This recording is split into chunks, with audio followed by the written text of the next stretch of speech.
Apakah Kim takut? Ini tentang bentuk komitmen loh, atau perjuangan partai. Masa ditawar-tawar buat koalisi, buat berkuasa. Ini marwah harga diri partai ini loh terinjak-injak ini.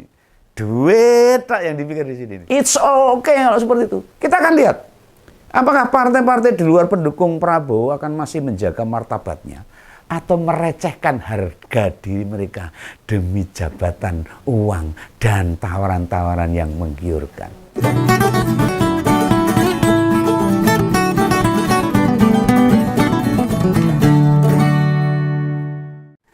Wah, ini Om Begawan ini mencium bau-bau nggak enak, nggak sedap ini dalam politik Indonesia ini. Wah, sudah breng. Nah, kemarin itu Ketua Umum Harian Gerindra Pak Sukmi Dasko bilang begini, Koalisi Indonesia Maju bersama sejumlah partai politik lainnya berencana membuat Kim Plus. Wah, Kos Plus saya tahu, Kim Plus. Ya, untuk Pilgub Jakarta katanya. Wah, pokoknya Jakarta kudu menang. Dan juga Jawa Barat dan Jawa Timur, bukan hanya DKI aja. Di tempat lain, atau ada pernyataan dari Wakil Ketua Umum PAN, Pak Viva Yoga, itu juga menyebut mengajak PKB dan Nasdem hingga PKS gabung bersama Kim di Pilkada Jakarta. Lah, dua pernyataan ini sudah kayak orkestrasi yang dimainkan. Untuk sengaja ini, dengan kesengajaan membuat PDIP tanpa kawan sama sekali, dewean. Baik di DKI, Jawa Timur, dan Jawa Barat. Nah, ini tidak dalam konteks membela PDIP loh, Om Begawan tuh. Nah, wong saya bukan kader, bukan orang partai loh. Hanya saya suka dengan keteguhan PDIP ini. Hanya saja ini tidak sehat bagi demokrasi Indonesia kalau cara-caranya seperti itu, tidak sehat. Bila hanya ada satu oposisi di jagat demokrasi, maka itu tidak akan baik buat rakyat. Tidak seimbang dalam kepemerintahan. Penguasa yang terlalu dominan kan bahaya, akan memberangus suara-suara rakyat. Dan bila nanti wakil-wakil rakyat yang terpilih dari PDIP di Senayan tidak kuat imannya, maka kepentingan rakyat tidak akan benar-benar diperjuangkan. Nah, ciloko rakyat. Ini kekhawatiran saya sebagai orang yang terus berjuang dari dulu untuk demokrasi Indonesia ini. Lah, kegelisahan saya ini termasuk. Lah, kok caranya begini? Prihatin ya nih. Dulu di periode pertama Pak Jokowi, komposisi oposisi hampir imbang. Lalu di periode kedua masih ada PKS dan Demokrat, masih lumayan.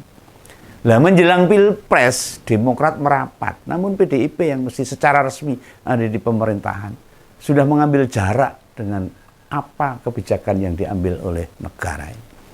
Lah, wacana membentuk Kim Plus, Koalisi Indonesia Maju Plus itu tidak sehat ya, menurut Om Begawan. Oh, mereka ya mungkin Orde Baru mau dihidupkan lagi ya. One power, satu kekuatan. Itu merugikan rakyat kalau caranya begini. Inilah harga demokrasi yang paling mahal. Jika rakyatnya tidak terdidik, maka dalam 5 tahun ke depan sangat terbuka model pemerintahan kayak Orde Baru. Pasti ini. Apa itu? DPR hanya jadi lembaga stempel truk. Nggih kalau orang yes man itulah. Suara-suara krisis tak lagi muncul di kalangan anggota DPR di Senayan sana. Semua mingkem, terima duit. D2, D3, D5. Datang, duduk, diam, duit. Tidur. Ini akan banyak kebijakan pemerintah yang tidak dikupas secara jeli. Akhirnya lost doll aja. Dan tawaran Kim Plus itu pasti menggiurkan. Orang mungkin tawaran mau ngomong tok. Pasti ada sebuah kesepakatan-kesepakatan yang sangat menggiurkan. Ini menurut kacamata Om Begawan dalam dunia politik loh. Pasti ada kompromi-kompromi yang disepakati. Demokrasi akan berubah jadi politik dodolan lobok. Ya, dagang sapi dan sebagainya. Kenapa tak sebut dagang lombok? Ya karena meski rasanya pedas, tetap saja ada transaksi di sana. Lalu gimana nasib suara rakyat? Suara-suara yang kritis dari para seniman, para pejuang demokrasi seperti U Bengawan ini. Gimana kepentingan rakyat bisa terlindungi dan dibela kalau mereka sudah gagih-gagih? Apalagi diperjuangkan, nggak mungkin. Nah, jika PDIP, Nasdem, PKS, serta PKB berada di luar pemerintahan, ini kalau menurut U Bengawan, karepe U Bengawan, apakah Kim takut? Ini tentang bentuk komitmen loh, atau perjuangan partai. Masa ditawar-tawar buat koalisi, buat berkuasa. Ini marwah harga diri partai ini loh terinjak-injak ini. Duit tak yang dipikir di sini. Bukan kesejahteraan rakyat. Padahal partai politik itu dibangun, dibentuk sebagai alat untuk memperjuangkan kesejahteraan rakyat dalam berkuasa.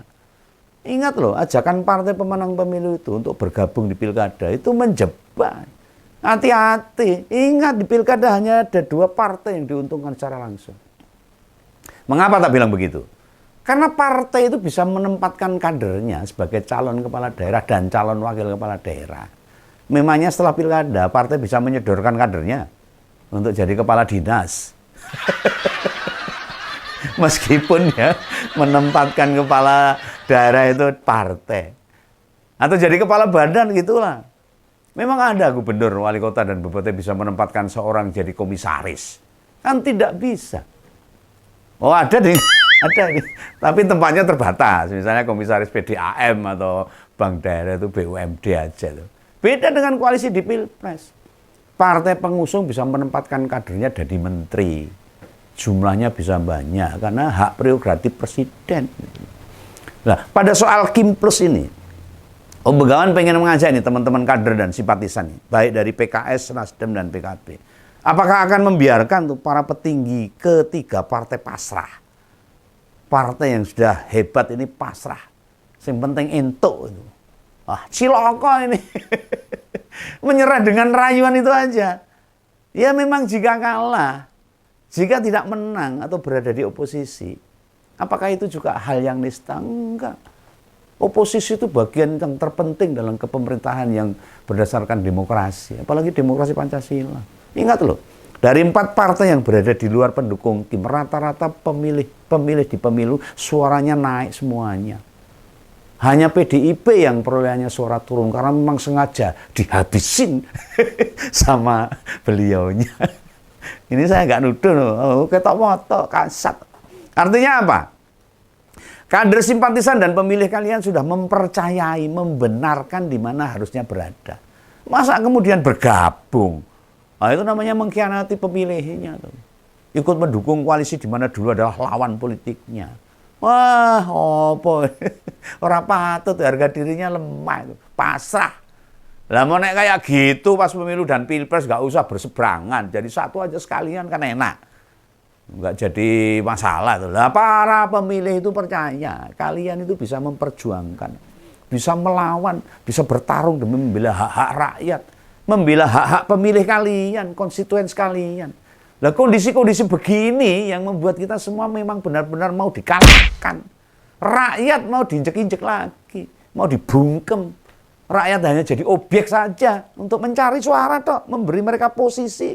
Kemudian jadi modal bernegosiasi dengan pemenang pilpres, jaluk jabatan, jaluk bagian. Akhirnya duit lagi yang dipikir di sini. Seperti yang kemarin tak sampaikan tentang ada kabar rencana perubahan undang-undang MD3. Ya nggak bakal kenceng ditolak. Oh, nggak mungkin. Meneng aja akhirnya ya monggo, sumonggo. Lah nek non Kim diajak bergabung misalnya. Siapa yang berani mengkritis? Lagi-lagi ini bukan soal PDIP yang saya bela, bukan tentang Bu Mega, Mbak Mega, tidak pula sekedar oposisi, tapi kepercayaan rakyat yang sudah memberikan suaranya kepada kalian partai politik mau dilupakan begitu saja. Anda itu mengkhianati para pemilih panjenengan. Dan tawaran bergabung atau membentuk Kim Plus di beberapa daerah di Jawa itu berpengaruh lumayan besar. Kalau di luar Jawa silakan saja, tapi memang beda. Mengapa begitu? Soalnya kandidat-kandidat di Jawa ini seperti Jakarta, Jawa Barat, Jawa Timur itu mempresentasikan bagaimana oposisi melawan orang-orang Kim. Kenapa Jawa Tengah dan Banten tidak disebut? Padahal di Jawa Tengah, Kim belum menyebutkan kandidatnya. Di Banten jelas tuh, Golkar bakal berhadapan dengan Gerindra. Toh gak ada masalah juga. Oh ini demokrasi kok. Kenapa di Jakarta, Jabar, dan Jatim mesti berkoalisi? Ada apa? Nah, para pemilih di 3 provinsi mesti mencermati perkembangan terbaru ini. Masyarakat paham harusnya, belajar politik di sini. Niteni. Tahu niteni? Harus mempelajari. Dan bila perlu, memberi pelajaran pada mereka yang tidak konsisten, yang berubah-ubah hanya karena jabatan, uang, dan sebagainya. Lah ngompolers dari Jakarta, Jabar, dan Jatim itu yang mendengarkan, melihat ngompol malam hari ini. Bagikan konten ini ke teman-teman saudara, kerabat, hingga di-share itu di sosmed kalian. Begawan yang melakukannya, tapi kan terbatas. Di grup relawan bahkan bila perlu kasih semua biar paham. Pengurus partai yang di luar Kim biar semacam kasih warning, peringatan bagi mereka. Jangan main-main dengan pengorbanan rakyat yang sudah memilih mereka. Memangnya kenapa bila berada di luar pemerintah sebagai oposisi? Hina, nista, tak bermartabat. Oh enggak. Lebih punya martabat di oposisi. Justru bila berani melawan Kim, mereka itu konsisten. Bukan partai yang ngingah-ingih. Bukan partai yang mudah menyerah, gampang takluk, apalagi terlena dengan tawaran yang disodorkan. Justru tetap berada di luar pemerintah, mempertontonkan partai-partai itu punya harga diri, punya sikap, punya pendirian yang kuat.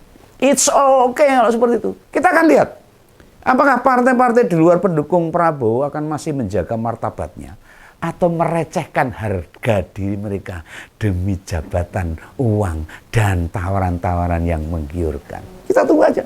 Ini pesan kawan, supaya masyarakat paham untuk demokrasi Indonesia yang lebih baik. Salam membawa salam, Begawan. Dadah.